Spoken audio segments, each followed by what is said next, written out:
Dahil hindi ba kayo nababahala dun sa nadiscovering mga deactivated uranium? Ha? 100 kilos ng mga uranium. O, isa po ito sa sangkap ng paggawa ng nuclear missiles o kaya mga nuclear weapon.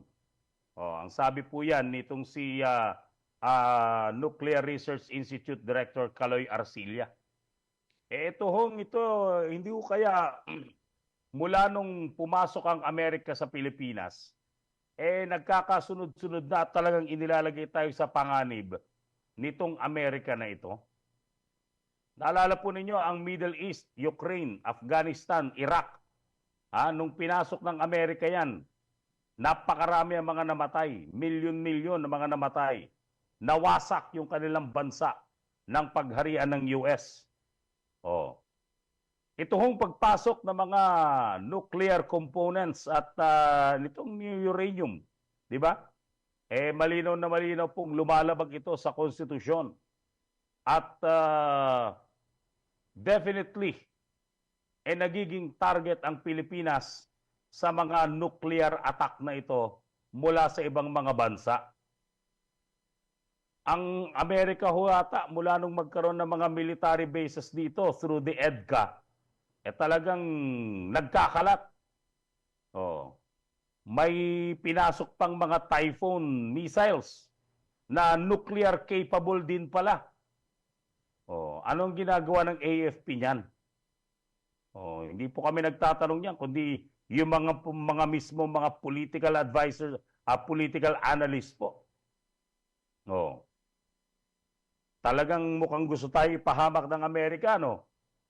Samantalang, naalala ninyo, gusto rin nilang papasukin ang halos 50,000 Afghan refugees sa Pilipinas. Oh, di ba? Ibinunyag ni Senador Aimee yan. Naalala ninyo? Gusto pang papasukan tayo ng mga Afghan refugees. Kulang na nga ang trabaho sa Pilipinas, papapasukan pa tayo ng mga refugees. Oh. Baka naman ho, yung panloloko na ginagawa ng Amerika ngayon sa Pilipinas, pinagmumukha nilang katulong nila tayo, ally country tayo, ipinapahamak pala tayo ng Amerika na ito. Oh. Di ba? At yung mga opisyal natin, pakaang-kaang, nawiwili sa panonood ng Maris Racal at Anthony Jennings, o kaya Rufa May Quinto, nawiwili sa panonood ng mga wala kakwenta-kwentang mga chismis. Chismis nga di ba? Baka ho, mapalusutan tayo ng mga kaaway na bansa ng Amerika at tayo ang madiin sa kanilang mga gerang wala naman dapat tayong kinalaman. Oh. Pag-isipan niyo pong maigi yan, mga partner. Di ba? Nakakagulat Out of nowhere, may magpapasok ng uranium dito. Ano yun?